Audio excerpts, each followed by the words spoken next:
I'm Scott Montgomery. I'm the crime fiction coordinator here at Mystery People, the mystery bookstore within Book People, Texas's largest independent, located in its beautiful capital of Austin, Texas.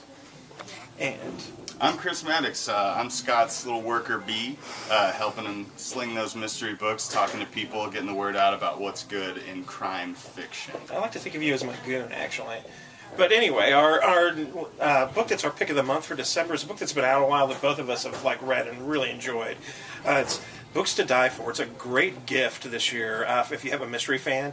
Basically what it is, authors Declan Burke and John Connolly basically went across the world and found 120 top mystery writers, just every place from Japan, England, America, several, of course, in Norway and Scandinavian countries, and asked them to pick the book that they would most passionately advocate for.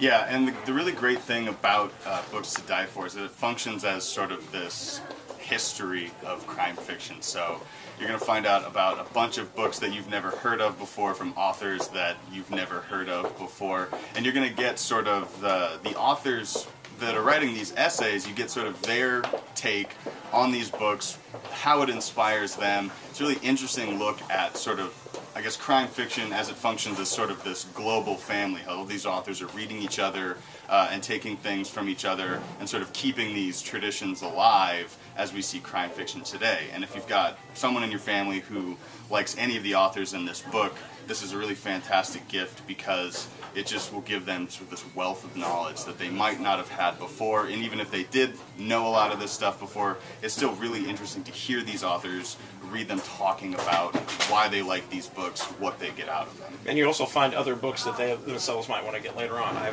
recently got hooked onto author Donald Goines from an essay done by Ken Bruin on Danny Cool, who's one of my favorite authors.